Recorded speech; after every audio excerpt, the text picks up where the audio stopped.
جہنم کا ایک پتھر دنیا کے سارے پہاڑوں سے بڑا ہے۔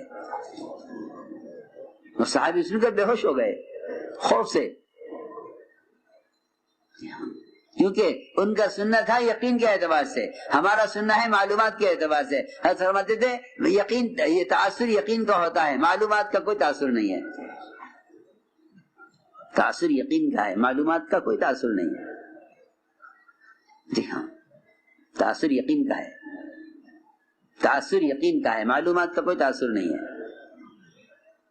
تاثر اصل یقین کا ہے۔ اس لیے سب سے پہلی بات یہ ہے کہ نبی کی خبر کو یقین کے ساتھ لو، نبی کی خبر کو یقین کے ساتھ لو۔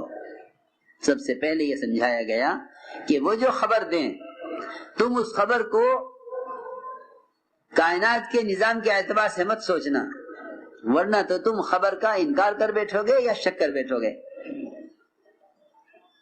اور دونوں کی گنجائش نہیں ہے، نہ انکار کی گنجائش ہے نہ شک کی گنجائش ہے۔ میں آپ کو بتاؤں کہ حضور اکرم صلی اللہ علیہ وسلم کے سامنے آپ کے دور میں 3 قسم کے لوگ تھے،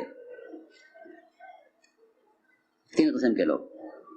ایک ایمان والے، یہ یقین کرنے والے، دوسرے شک کرنے والے، یہ منافقین ہوتے تھے، تیسری قسم انکار کرنے والی،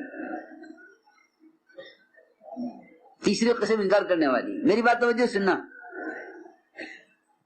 ایک قسم ہے جو انکار کرتی تھی کہ نہیں یہ غلط ہے، کچھ نہیں ہے۔ دوسری قسم شک کرتی تھی، منافقین۔ اور سب سے اعلیٰ قسم ایمان والے، وہ یقین کرتے تھے۔ تو ان تینوں کو غیب کی خبریں سنائی جاتی تھی، یہ نہیں کہ بھئی غیب کی خبریں ایمان والوں کو بتاؤ، بس ایسا نہیں تھا۔ تو میری بات توجہ سننا کہ غیب کی خبریں ایمان والوں کو بتاؤ،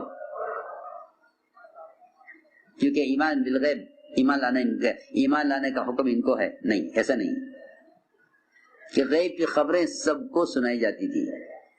تو تینوں قسم کے لوگوں کی کیفیت بدلتی تھی اس سے۔ کفار میں انکار بڑھتا تھا، منافقین کا شک بڑھتا تھا، ایمان والوں کا یقین بڑھتا تھا۔ ہاں عجیب بات ہے، تینوں قسم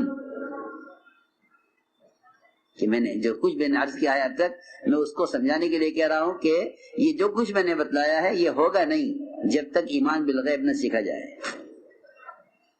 کہ محمد صلی اللہ علیہ وسلم جو خبر لے کر آ رہے ہیں، آپ کی لائی ہوئی خبر کو آپ کے یقین، آپ کے اعتماد پر یقینی مانے تمام کائنات کے پھیلے ہوئے نقشے کے مقابلے میں۔ اصل بات یہ تھی۔ تو آپ جب آ کر خبر دی، آپ نے خبر دی کہ سفر معراج ہوا، کیوں؟ وَمَا جَعَلْنَا الرُّؤْيَا الَّتِي أَرَيْنَاكَ إِلَّا فِتْنَةً لِلنَّاسِ، ہمیں لوگوں کی آزمائش کے لیے، ان کو پرکھنے کے لیے کہ کتنا یقین کرتے ہیں آپ کی بات کا، ہم نے آپ کو سفر کرایا ہے معراج کا۔ 1 مہینے کا سفر زمین کا بیت المقدس تک، اور وہاں سے لامحدود سفر آسمانوں کا،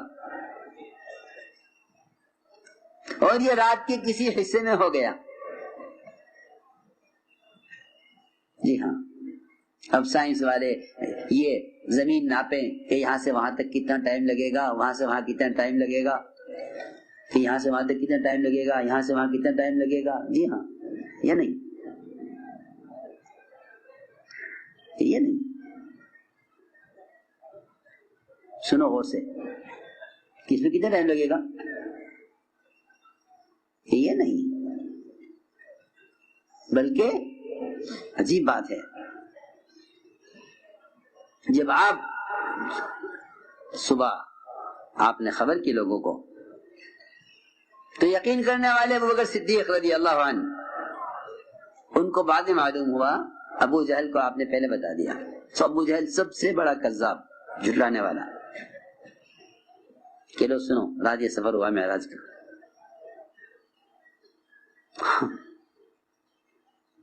کہ دیکھیں یہ کیا، خبر کرو، وہ دوڑے ہوئے گئے حضرت ابوبکر صدیق کے پاس، جا کے عرض کیا کہ اے ابو بکر دیکھو آپ کے ساتھی کیا کہہ رہا ہے کہ 1 مہینے کا سفر زمین کا، یہاں سے بیت المقدس اور وہاں سے آسمانوں کا سفر ہوا ہے ان کا، اور رات کی کسی حصے میں ہو گیا، بھلا کون مانے گا یہ؟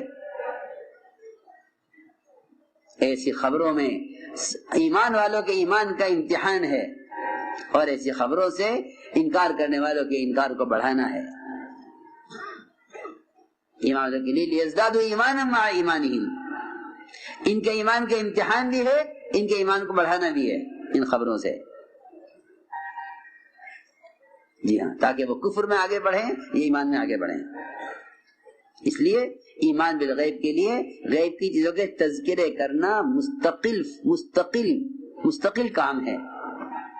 غیب کے تذکرے کرو، اگر غیب کے تذکرے نہیں کرو گے تو تم رفتہ رفتہ کائنات کے نظام کو کائنات سے جوڑ بیٹھو گے، کہ نبی کی تعلیمات تو گئی ان کے زمانے کے ساتھ، اب کائنات کا نظام کائنات سے چلے۔ یہی وجہ ہے کہ لوگوں نے سائنس کے نظام اور علم کو اللہ کا ضابطہ قرار دے دیا ہے، اور کائنات کے جہل کو علم سمجھ لیا ہے، اور یہ سمجھ بیٹھے ہیں کہ اب جو نظام چل رہا ہے وہ نظام اسی طرح چلے گا۔ ایسا نہیں ہے۔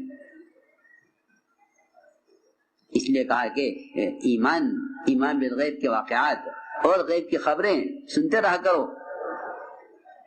غیب کی خبریں سنتے رہا کرو، تاکہ تمہارا یقین کائنات کے نقشے میں الجھ کر نہ رہ جاوے۔ اللہ جزائے خیر دے۔ علامہ اقبال رحمۃ اللہ علیہ کو 2 لفظوں میں بتلا گئے کہ دونوں کے درمیان فرق کیا ہے۔ جی ہاں، دونوں کے درمیان فرق کیا ہے، ماننے والے نہ ماننے والوں کے درمیان کیا فرق ہے۔ فرمایا کہ نہ ماننے والوں کی مثال، کہ نہ ماننے والوں کی مثال یہ ہے کہ وہ آفاق میں گھومے، چاند میں، سورج میں، ستاروں میں، ہاں وہ اس میں گھومے ہیں کائنات کے نقشوں میں۔ انہیں یہ نظر آتا ہے کہ زمین سے غلہ مل رہا ہے، اس لیے وہ خود بھی زمین کا شکریہ ادا کرتے ہیں، اور ہم سے بھی کہتے ہیں کہ تم بھی ہمارے ساتھ زمین کا شکریہ ادا کرو۔ کہ نہیں، ہم زمین کا شکریہ نہیں ادا کرتے، ہم تو اس خالق کا شکر ادا کرتے ہیں جو ہمارے امتحان کے لیے زمین سے غلہ ظاہر کر دیتا ہے، ورنہ زمین میں غلہ نہیں ہے۔ زمین قدرت سے بنی ہے، زمین میں قدرت نہیں ہے۔ ہم تو کہیں زمین میں قدرت نہیں ہے، وہ کہتے ہیں کہ قدرت ہی زمین ہے۔ وہ کہتے ہیں کہ زمین ہی قدرت ہے، ہم کہتے ہیں کہ زمین قدرت سے بنی ہے، زمین میں قدرت نہیں ہے۔ ان کو زمین کی قدرت نے، زمین کے غلہ دینے نے ان کو اس پر آمادہ کر دیا کہ تم زمین کا شکر ادا کرو۔ یہی اصل سارا جھگڑا اسی کا ہے، سارا جھگڑا اسی کا ہے کہ جس شکل سے ہوتا ہوا نظر آئے تم اس شکل کو تسلیم کرو۔ حضور اکرم صلی اللہ علیہ وسلم نے اپنے صحابہ کے یقین کو اس سے ہٹایا، ایمان بالغیب سکھلایا، ایمان بالغیب سکھلایا۔ تو میں عرض کر رہا تھا کہ علامہ اقبال نے اس مسئلے کو یوں حل کر دیا 2 لفظوں میں کہ نہ ماننے والے آفاق میں گم ہیں، اور مسلمان کے تو اپنے اندر آفاق گم ہیں۔ یہ آفاق سے آگے کی چیز ہے، یہ آفاق سے بہت آگے کی چیز ہے۔ انکار کرنے والے تو آفاق میں گم ہیں، اور مومن کے اندر آفاق گم ہیں، مومن کے اندر آفاق گم ہیں۔ تو جس کے اندر آفاق گم ہے اس کے لیے کیا مشکل اس کو سمجھنا کہ رات کے کسی حصے میں معراج کا سفر، آسمانوں کا، زمین کا 1 مہینے کا سفر، کیا مشکل بات ہے۔